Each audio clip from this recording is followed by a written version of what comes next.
Listo, profesora, estamos grabando. Muchísimas gracias por haber aceptado la invitación.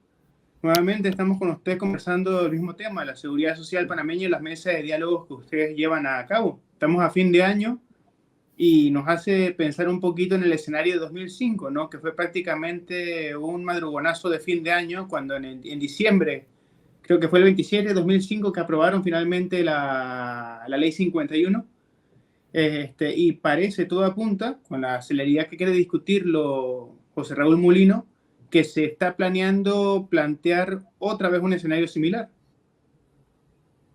Sí, buenos días, gracias por la invitación. En efecto, los gobiernos, sobre todo los últimos post-invasión, han creído que pueden imponer medidas lesivas a la población panameña a final de año, en función de que el pueblo panameño se presta en primero a conmemorar nuestras fechas patrias, nuestras efemérides, y luego a esta posición de efectivamente lo que son los acontecimientos de fin de año. Sin embargo, la población panameña ha demostrado una y otra vez que en ese escenario aún está dispuesta a luchar. Se ha tomado las calles, producto de que los gobiernos no han dejado otra alternativa. El día 30, la próxima semana, el señor Mulino estará en la llamada mesa primero de conversación, después de escucha, planteando lo que ellos denominan homologación. La homologación no quiere decir que a partir de lo que se dio en la mesa se va a establecer un proyecto que recoge la posición de las mayorías. ¿Y por qué ello no va a ser así? Porque en el sentido del programa de invalidez, vejez y muerte, 10 de las 11 organizaciones que estuvieron presentes señalaron que quieren regresar al sistema de reparto de beneficios definidos, lo que conocemos como solidario. Solo la posición empresarial presentada por la CONED avala, establece cuentas individuales. El gobierno ha comenzado a insinuar la valoración de seguir la lógica de las cuentas individuales que en Panamá se impuso con la ley 51 del 2005. A partir del 2008 tenemos cuentas mixtas donde hay una parte significativa que va a cuentas individuales, y han señalado en los últimos días, han retornado nuevamente al discurso de las llamadas medidas paramétricas y dicen ese es el sacrificio que tienen que dar los trabajadores. El sector empresarial y el sector gubernamental nunca han brindado ningún tipo de sacrificio. Por el contrario, en cada reforma se han visto beneficiados. En el sector empresarial podemos decir que con la ley 51 se le entregó 25% a la reserva, bajo el criterio de que debían entregar un rédito de 5.6 al menos. En el mejor de los casos estuvo, y en pocos años, en 2.4. Es decir, han obtenido una liquidez a bajo precio que colocan en el mercado a altas tasas de interés a quienes solicitan préstamos, financiamiento. Es decir, la caja está subsidiando ya no solo a la banca estatal, sino también a la banca privada. Y el sector gubernamental ha seguido utilizando la caja del Seguro Social como su caja menuda, como aval de la deuda externa y como refrendo del déficit fiscal. Aquí los únicos que se han sacrificado en cada reforma y sobre todo con las neoliberales ha sido la clase trabajadora, que ha insistido, ha demostrado y ha planteado la viabilidad financiera y social de un proyecto de retorno al sistema solidario como único sistema de la Caja del Seguro Social. Profesora, vi una publicación de Frenades el día de hoy que hacía un llamado de atención a Dino Mon, porque ustedes dijeron, ¿no?, que se había mantenido en esa mesa de conversación desde mediados de septiembre, que no se había planteado en ningún momento el tema de las medidas paramétricas, Así pero que es. sin embargo el nuevo director sí está planteando ese tema, o lo ha defendido por lo menos en algún medio de comunicación u otro. Así, él ha dicho que es un enamorado de las cuentas individuales y de las paramétricas. Esa es su posición como un representante de la clase empresarial que viene de las aseguradoras. Yo he sostenido, el director de la Caja del Seguro Social se ha constituido en un vocero y defensor de las medidas del proyecto del sector empresarial, es decir, no está jugando el rol que legalmente tiene que jugar, y es un rol a favor de la Caja del Seguro Social, a favor de la seguridad social, y en este caso en particular tendría que ser a favor de quienes han planteado, que son la mayoría, que no quieren ni paramétricas ni cuentas individuales por los efectos que eso tiene sobre la población. Pongo un ejemplo. Si aumentan la densidad, que hoy es 240 cuotas que se hacen 20 años, a las mujeres, como pretende, en el caso de las mujeres, 240 cuotas hoy no se hacen en 20 años, porque el promedio de cuotas que tienen las mujeres son 6 años. Es decir, que lo que hoy se debería hacer en 20 años, las mujeres en términos promedio la hacen en 40 años, pero quieren llevarnos a 300 o 360 de densidad. Eso involucra que la mujer va a tener una probabilidad ínfima para accesar a las pensiones. No quieren aumentar la edad. La edad en un mercado inestable también pone en riesgo las probabilidades de pensiones tanto de hombres como de mujeres, de la juventud sobre todo, que es uno de los sectores que se va a ver afectado en la medida que a mayor criterio, a mayor exigencias para obtener la pensión en un mercado de informalidad laboral, de bajos salarios, esto va a implicar que vamos a condenar a la juventud de nuestro país a no tener un derecho de garantía de vida digna, saludable en su edad adulta mayor. Hoy el desempleo en el sector juvenil es 20%, superior a la tasa promedio nacional. Y muchos de los jóvenes están en informalidad laboral, que implica que no tienen prestaciones, y entre esas prestaciones que no existen es su contribución a la seguridad social. Entonces, las cuentas individuales, que es el otro elemento, caramba, en todas partes del mundo fracasó. Y fracasó por dos relaciones importantes, trascendentales. Lo primero, disminuyó cobertura. En Panamá pasó, si miramos la cobertura, es decir, la población económicamente activa que está aportando a IBM, bajó. Y si miramos las pensiones, también disminuyeron. Tenemos países de la América Latina que tienen pensiones de 13 y 19%. En Panamá se está planteando, en la lógica empresarial, que las pensiones tendrían que estar casi alrededor de 30% o menos. Si hoy con el 60% de la tasa básica de reemplazo, 62% de los jubilados y pensionados es pobre, imagínense con menos de 30% de pensión. Y a eso nos oponemos. Nosotros propugnamos por un sistema que es sostenible, que hemos planteado que el primer correctivo tienen que ser las causas estructurales. Hemos planteado que si unimos y regresamos a un solo sistema, el solidario, la sostenibilidad, solo con unificar los dos programas, los dos subsistemas que denominan, tiene vigencia según la OIT hasta 2038 y según la propia Junta Técnica Actuarial hasta el 2041. Eso nos da un margen de más o menos unos 15 años para ir adentrándonos en las otras medidas que hemos propuesto, como inversión productiva, que se establezca un fondo permanente por parte del Estado, elaborado las fuentes de donde pueden provenir esos ingresos, y obviamente con un proceso de asentar la caja del Seguro Social. Pero usted piensa, profesora, porque todo eso es un cambio estructural severo que tiene que hacer. Ustedes, cuando se sientan a negociar como un ejemplo nada más, el salario mínimo con el sector empresarial, nosotros tenemos un sector empresarial que está reacio a subir el salario mínimo por lo menos a una realidad para que una familia se pueda alimentar.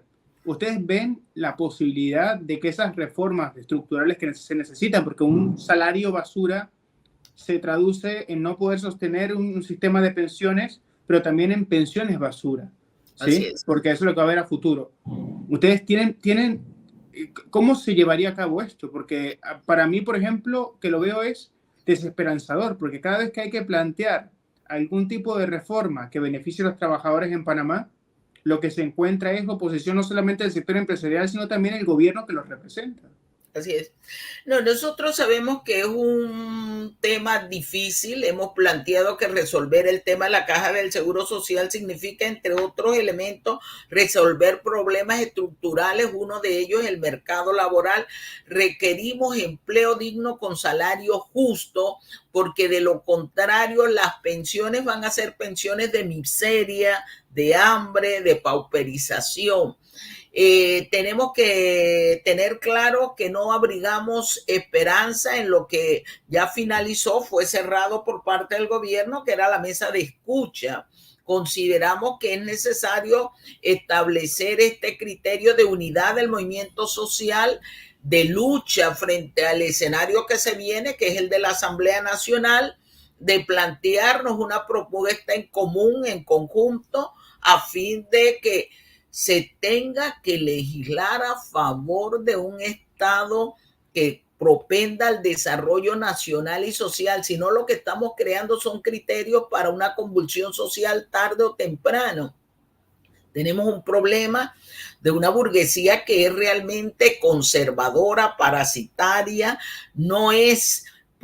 no propende a innovación, a la creación, a la producción, y esto es parte del problema que tenemos. No tienen intereses en la economía doméstica y por eso no les interesa el nivel de capacidad de compra de los salarios de los trabajadores, de los profesionales, y hemos demostrado cómo se ha ido descendiendo la capacidad del poder de compra de los salarios, pero además cómo se ha ido concentrando la riqueza. A mayor crecimiento, menor masa salarial. A mayor crecimiento, menor nivel de desarrollo económico. Es decir, aquí estamos viviendo lo que en los 60, perdón, la CEPAL denominó crecimiento con pobreza, pero eso tiene un límite. Eso genera inestabilidad social. Si queremos resolver los problemas de este país, los problemas sociales, aún en el marco del sistema, y que eso debería ser entendido por los empresarios, tenemos que dar pie a una economía, a una sociedad donde haya mayor equidad social. Hay que recordar que Panamá ocupa el 4º lugar con mayor inequidad. ¿Hasta dónde eso es sostenible? Y sobre todo porque se es pobre trabajando, porque Panamá tiene una pobreza laboral tremenda. No es que no Así se es. trabaje, es básicamente que el trabajo no traduce la riqueza que se produce en el bienestar del trabajador como tal. Así es. La mayoría de los trabajadores tienen salarios por debajo de los 750. El 750, que es un promedio, esconde inequidades porque se refiere a un 2.9% de trabajadores, de profesionales que ganan más de $3,000, pero la realidad es que el salario aquí oscila en los 600 balboas, que no permite cubrir la canasta básica familiar ampliada. Esto se ha ido profundizando. En la actualidad, solo 22% del crecimiento de la riqueza va a salario. Esto ha generado profundizar la inequidad. 48% de los trabajadores que reciben salario viven en condiciones de pobreza. Esto es lo que está generando es precisamente esta sociedad que ellos quieren colocar de la desesperanza. Sin embargo, la población ha sido clara, ha sido contundente. Vivimos esta semana que pasó una de las manifestaciones grandes, se habla de más de 20.000 personas, 25.000 que estuvimos en las calles señalando que la salud y la seguridad social son derechos que deben ser respetados.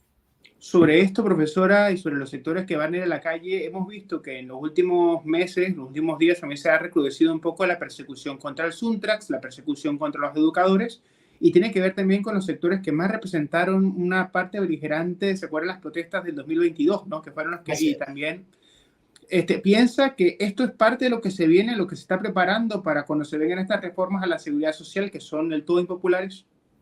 Claro que sí. Ya nosotros vivimos la experiencia con el señor Mulino cuando fue ministro en el periodo de Ricardo Martinelli, una política represiva, intimidatoria, que costó a la población de Bocas del Toro, incluso pérdidas o lesiones permanentes en la vista.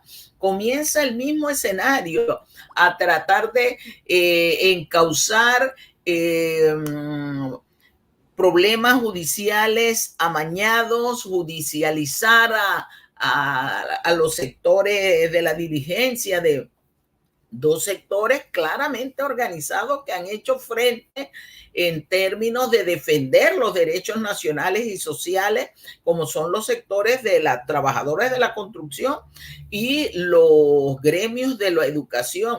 No nos sorprende esta embestida que se ha dado, que ha quedado desmontada en función de que cuando se llega a las instancias no existe ningún tipo de proceso sobre el cual mantener las denuncias, pero nos mantienen ahí a los dirigentes en función de tratar de minimizar la respuesta contundente de la población panameña ante temas tan neurálgicos. Y en el caso de la educación, la embestida es clara, directa, una prueba evidente que estamos viviendo es cómo se ha tratado al sector educación en la realización, en la elaboración del presupuesto nacional, en donde se viola la ley, pero además que se viola, cuando se retira por primera vez el proyecto, la segunda vez que regresa el proyecto tiene un presupuesto inferior al anterior, al primero.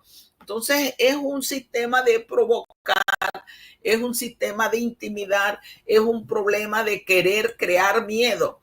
Nosotros hemos dicho, la razón nos asiste, la razón nos da el legítimo derecho a la defensa y la defensa del pueblo panameño va a estar en varias vías. Uno, la propuesta.